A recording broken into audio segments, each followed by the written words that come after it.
మృణాల్ ఠాకూర్ తీసుకున్న ఓ నిర్ణయం ఇప్పుడు హాట్ టాపిక్ గా మారింది. అసలు మృణాల్ తీసుకున్న నిర్ణయం తెలిస్తే షాక్ అవ్వాల్సిందే. టాలీవుడ్ ప్రేక్షకులు మృణాల్ ఠాకూర్ ని బాగా ఓన్ చేసుకున్నారు. బాలీవుడ్ లో ఎక్కువ సినిమాలు చేసినప్పటికీ టాలీవుడ్ లోనే మంచి గుర్తింపు సంపాదించుకుంది ఈ ముద్దుగుమ్మ. టాలీవుడ్ లోనే ఆచితూచి చాలా సెలెక్టివ్ గా సినిమాలు చేస్తూ మంచి హీరోయిన్ గా గుర్తింపు తెచ్చుకుంది. హను రాఘవపూడి దర్శకత్వంలో వచ్చిన సీతారామం సినిమాతో టాలీవుడ్ కు పరిచయం అయింది మృణాల్.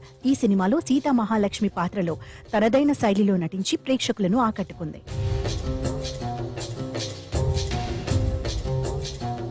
సీతారామం సినిమా తర్వాత మృణాల్ ఠాకూర్ కొంత గ్యాప్ తీసుకుని నానితో హాయ్ నాన్న సినిమాలో నటించింది. Father and daughter emotional back drop లో వచ్చిన ఈ సినిమా బాక్సాఫీస్ దగ్గర డీసెంట్ హిట్ టాక్ అందుకుంది. ఈ సినిమాలోనూ మృణాల్ యాక్టింగ్ కు ప్రేక్షకులు ఫిదా అయ్యారు. హాయ్ నాన్న తర్వాత విజయ్ దేవరకొండ సరసన ఫ్యామిలీ స్టార్ అనే సినిమా చేసింది.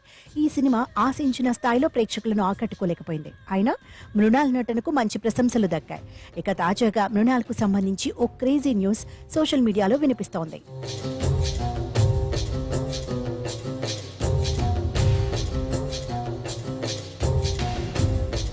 మృణాల్ తీసుకున్న ఈ నిర్ణయంతో అభిమానులు షాక్ అవుతున్నారు. ఇప్పటి వరకు పద్ధతిగా కనిపించిన ఈ అమ్మడు తండ్రికి ఇచ్చిన మాట కోసం బోల్డ్ రోల్స్ లో నటించకూడదు అని ఫిక్స్ అయింది. ఇక ఇప్పుడు బాలీవుడ్ లో ఈ ముద్దుగుమ్మకు అవకాశాలు తగ్గిపోవడంతో ఇప్పుడు ఆ నిర్ణయాన్ని మార్చుకుందని తెలుస్తోంది. కెరియర్ లో దూసుకుపోవాలంటే బోర్డర్ క్రాస్ చేయాల్సిందే అని మృణాల్ భావిస్తోంది. దాంతో ఇప్పుడు బోల్డ్ రోల్స్ చేయడానికి కూడా రెడీ అవుతుందని బాలీవుడ్ లో టాక్ వినిపిస్తోంది. మృణాల్ ఇప్పుడు బోల్డ్ గా కనిపించడానికి ఓకే అనడంతో అభిమానులంతా షాక్ అవుతున్నారు.